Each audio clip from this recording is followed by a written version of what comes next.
Maganda rin na merong ganito para colorful naman. Para hindi lang green yung nakikita natin. Habang nire-ready ni Lola kanina tong mga gulay, feel ko siyang ulamin mga mi. So tara iluto natin. Meron ditong sitaw, okra, palang, etong patola, tsaka dahon ng saluyot mga mi. Meron din siyang nabili na fresh ng bulaklak ng kalabasa. So ilagay din natin. Tulunggong sana yung ihalo namin na isda, pero tilapia lang yung available mga mi. Iprito ko na lang muna. Magpainit muna ako ng kawali mga mi para makapag-start na ako magprito. Sa totoo lang, hindi pa okay yung boses ko ngayon, pero ilalaban natin yan. Lagyan ko na rin ng oil para sabay na silang uminit dito mga mi. Hindi naman to kasya lahat, kaya yung first batch muna yung uunahin natin. Hayaan muna natin dyan. Okay na to mga mi. Tinapos ko na lang iprito lahat. Galing ko na lang muna para hindi na masunog. Lagay tayo ng water. Pinaka magiging sabaw niya. Masarap din kasi yung meron siyang konting oil habang pinapakuluan natin dito kasama yung mga isda. Okay na yung apat. Lagyan natin ng bagoong, konting betchin, tapos isang kutsara nito mga mi. Hayaan muna natin dito na kumulo. Kanina pa to kumukulo mga mi, for sure lumabas na yung lasa ng mga isda natin dito. Tanggalin ko na lang muna.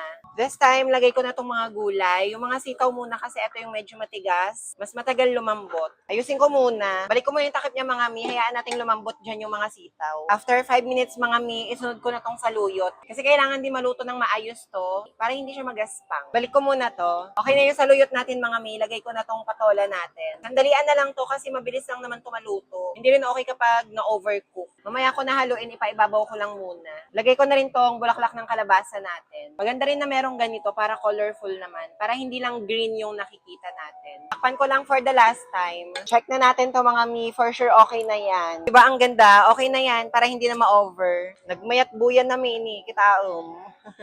Nag-perfect. Pero alam nyo mga mi, may na-realize ako. Di ba nga, Makati-Kati ang lalamunan ko ngayon, tapos bagoong to. Kaya, hindi pala ako pwedeng kumain nito. Diyos ko, baka mas dalong mga tiyong lalamunan ko mga mi. Pero promise, gusto ko sana to. Nakakainis. Ipaibabaw ko lang yung mga sagpaw niya kanina para maging toppings. Tatabi ko na tong isang ulo kasi order na siya mga mi. Ayan mga mi, perfect na perfect. Pwede na yan. Lagay na natin siya dito sa tabi ng pansit. Yung takip pala niya. Yun lang mga mi. Thank you sa panonood. Bye! Mwah.